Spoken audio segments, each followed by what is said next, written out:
வணக்கம்மா. என் பேர் சௌமியா அன்புமணி. நான் தர்மபுரி தொகுதியில் போட்டி போடுறேன். உங்களெல்லாம் பார்த்துருந்தேன், எனக்கு ரொம்ப சந்தோஷம். என் வீடியோ எதனா பார்த்துருப்பீங்களா நீங்கள் யாராவது? யூடியூப்பில் போய் பாருங்கள். நான் பெண்கள் உரிமைக்காக பேசின வீடியோ நிறைய இருக்கும். பிஹைண்ட் புக்ஸில் இருக்கும். அதுக்கப்புறம் விகடன் இருக்கு இல்லையா, அந்த இதில் போய் பாருங்கள். அதில் தான் இந்த ஆண்டாள் கிளி நம்பினாங்க. எல்லாரும் சாமி கும்பிடுவோம் தானே, எல்லாருக்கும் நம்பிக்கை இருக்குல்ல. நம்ம வெள்ளிக்கிழமைனா என்ன பண்ணுறோம்? முதல்ல எல்லா வேலையும் விட்டு முதல்ல சாமி பாத்திரம்லாம் தேய்ச்சி கும்பிடு வச்சு சாமி கும்பிடுவோம்ல. அதை பற்றிலாம் நான் நிறைய சொல்லியிருக்கேன். பாருங்கள், உங்களை மாதிரி தான் நானும் ஒரு பெண் தான். அதனால் எனக்கு நீங்கள் தான் ஆதரவு கொடுக்கணும். ஏன்னா பெண்களுக்கு பெண்கள் உதவி பண்ணால் தான் அது ஒரு இதுவாக இருக்கும். நம்மளும் பேச முடியும். நம்மளுடைய பிரச்சனைகளை பேசுறதுக்கு ஒருத்தர் வேணும். அப்படின்னா அது நம்ம ஃப்ரெண்ட்ஸாக தான் இருக்க முடியும். இல்லை நம்மளுக்கு யாராவது ஒருத்தர் நம்பிக்கையாக இருந்தால் தான் நம்ம பேச முடியும். நான் அந்த மாதிரி தான் இருப்பேன்னு நான் நினைக்கிறேன். ஏன்னா என் கூட அப்படி தான் எல்லாருமே இருக்கிறாங்க. நான் எனக்கு கல்யாணம் ஆகி 3 பெண் குழந்தைங்க இருக்காங்க. 2 பேர் கல்யாணம் ஆகிடுச்சு, அவங்களுக்கும் குழந்தைங்க இருக்குது. அதனால் எனக்கு பெண் குழந்தைங்களுடைய பிரச்சனை என்ன, அவங்க படிக்கும்போது என்ன பிரச்சனை ஏற்படும் இல்லையா. நானும் என் பசங்க எல்லாருக்குமே 25 வயசுக்கு மேலே ஆகிடுது. ஒரு பொண்ணு தான் 21 வயசு. மிச்சம் எல்லாமே 29 வயசு 28 வயசு பசங்க தான். என்னென்னலாம் பிரச்சனைகளை அனுபவிச்சு வந்தாங்கன்னு எனக்கு தெரியும். அதனால் ஒரு அம்மாவாக அவங்கக்கிட்ட நான் பேசிக்கிறேன். எனக்கு பேத்திங்க இருக்கிறாங்க. இப்போ அவங்க குட்டியாக தான் இருக்கிறாங்க. வளரும்போது அதுவும் இருக்கும். அதனால் எல்லாமே நான் பார்த்துருக்குறேன். என்ன பிரச்சனைன்னு எனக்கு தெரியும். இப்போ கூட ஒருத்தவங்க வரும்போது என்கிட்ட சொல்கிறாங்க, பெண்களை பற்றி யாராவது தப்பாக பேசினாமா முதல்ல அதுக்கு ஏதாவது குரல் கொடுங்க, அது மட்டும் விடாதீங்கன்னாங்கன்னா. சமீபத்தில் ஒரு பெரிய பிரச்சனை பாண்டிச்சேரியில் நடந்தது. உங்களுக்கு தெரியுமா என்னன்னு தெரியல. அதுக்கு முதல்ல ஒரே சண்டையை போட்டு நாங்கள் தான் அவ்வளோ பிரச்சனை பண்ணோம். நம்ம எல்லாருமே இப்போ பாட்டாளி மக்கள் கட்சியாக இருந்தாலும் சரி, சட்டமன்ற உறுப்பினர்கள், நாடாளுமன்ற மருத்துவர் ஐயா எல்லாம் முதல் குரல் ஐயாவுக்கிட்டேருந்து தான் வரும். நாங்களும் சும்மா விட மாட்டோம். அப்போ யாராக இருந்தாலும் தண்டனை வாங்கி கொடுக்கணும். அந்த மாதிரி இருக்கவங்கள அதுவும் பயங்கரமான ஒரு தண்டனையாக இருக்கணும். மற்றவங்க பார்த்து பயப்படுற மாதிரி ஒரு தண்டனையாக இருக்கணும். அப்படி இருந்தால் தான் நான் அடுத்த தப்பு செய்ய மாட்டேன். விட்டுனே இருந்தால் என்ன ஆகும்? அந்த மாதிரி விஷயங்கள்லாம் அதிகமாக நாங்கள் தான் சொல்கிறோம். அதுக்கான முயற்சிகளை நாங்கள் தான் எடுக்கிறோம்.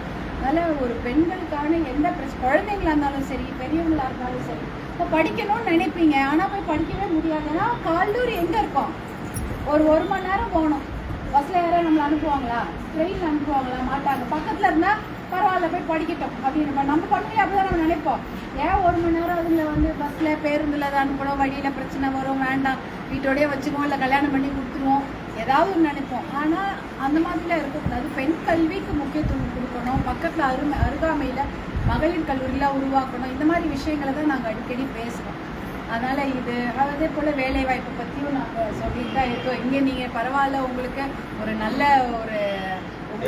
இது கிடச்சிருக்கிறாரு. அவர் உங்களுக்குலாம் வேலைவாய்ப்பு கொடுத்துருக்குறாரு. ஆனால் அதை மாதிரி இன்னும் ஏகப்பட்ட பிரச்சனைகள் மற்ற ஊரில் இருக்கும். அப்போ இருக்கும்போது அந்த பெண்கள் வீட்டோடு தான் கிடப்பாங்க. அவங்களால படித்தோம், திறமை இருந்தோம், எங்கே போய் ஒரு பொருளாதார சுதந்திரம் இல்லாமல் கையில் 10 ரூபா இருந்தால் தான் நமக்கு தைரியம் இல்லையா. மாதம் ஒரு கையில் ஒரு 500 ரூபா 1000 ரூபாய் இல்லைன்னா யாரையாவது தானே எப்போ பார்த்தாலும் அப்பாவையோ தம்பியோ அண்ணனையோ இல்லை கணவரையோ கேட்டுட்டு இருக்கணும். கொடுப்பாங்க, கொடுக்காமே போயிடுவாங்க. அதில் கூட இந்த காசுலாம் இப்போல்லாம் கொடுக்குறாங்களான்னு தெரியல.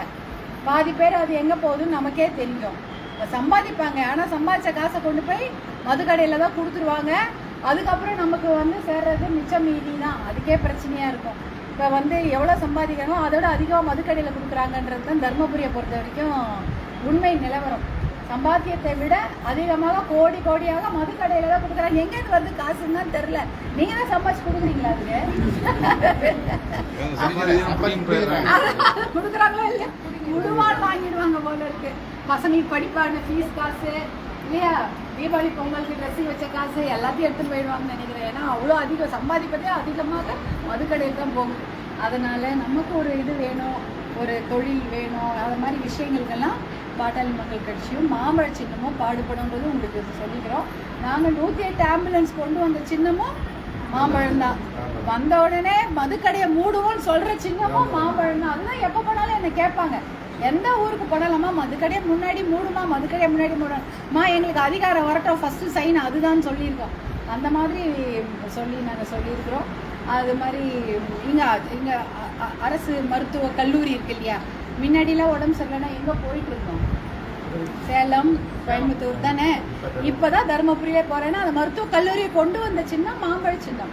மருத்துவர் அன்புமணி அவர்கள் நான் டெல்லியில் சுகாதாரத்துறை அமைச்சராக இருக்கும்பொழுது கொண்டு வந்தது தான் இந்த அரசு மருத்துவக் கல்லூரி தருமபுரியில். இல்லைன்னா அது ஒரு நீங்கள் வந்து ஆஸ்பத்திரியாக தான் இருந்திருக்கோம், கல்லூரியாக இருக்கத்தொட்டு தான் அதில் நிறைய ஸ்பெஷாலிட்டிங்கெல்லாம் இருக்குது.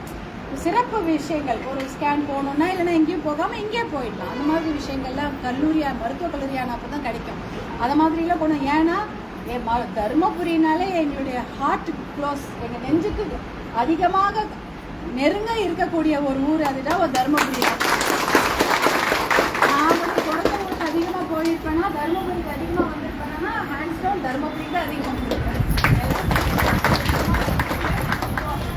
அதனால தருமபுரிக்காக நிறைய பண்ணணும், நாங்கள் நிறைய விருப்பப்பட்டோம். அது உங்களுடைய ஒத்துழைப்பு எங்களுக்கு ரொம்ப ரொம்ப தேவை. ஒரு பெண் முதல் வேட்பாளர் பகுதிக்கு தருமபுரி நாடாளுமன்ற தொகுதிக்கே முதல் பெண் வேட்பாளர் உங்ககிட்ட தான் நான் ஆதரவு கேட்க முடியும். நீங்கள்லாம் எனக்கு கை கொடுக்கணும் அப்படின்னு நான் உரிமையாக அவரை கேட்க வந்திருக்கேன். ஏன்னா உங்கள் வீட்டு பெண்ணாகவும் உங்கள் சகோதரியாகவும் உங்களுடைய அக்காவாகவும் தான் நான் இதை கேட்க வந்திருக்கேன். எனக்கு நீங்கள்லாம் ஹெல்ப் பண்ணணும், உங்கள் வீட்டில் எல்லாம் சொல்லணும். ஏன்னா நிஜமாக உண்மையாக கடினமாக உழைப்பேன்.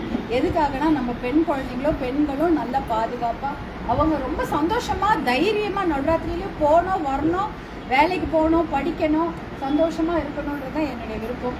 அதற்கான எல்லா முயற்சியும் நான் எடுப்பேன்றது தான் சொல்கிறேன். எனக்கு உங்களுடைய ஆதரவை கண்டிப்பாக கொடுக்கணும், உரிமையாக கேட்குறேன். ஏன்னா நான் கொடுக்க கேட்குறேன். மாம்பழ சின்னத்தில் ஓட்டு போட்டு ஜெயிக்க வைக்க கண்டிப்பாக தைரியமாக என்னை வந்து எப்பயும் கேட்கலாம். நீங்கள் நான் உங்களுக்கு தான் ஓட்டு போட்டேன், எனக்கு இதெல்லாம் வேணும், நீங்கள் வந்து எனக்கு கண்டிப்பாக கேட்குறீங்க. நன்றி.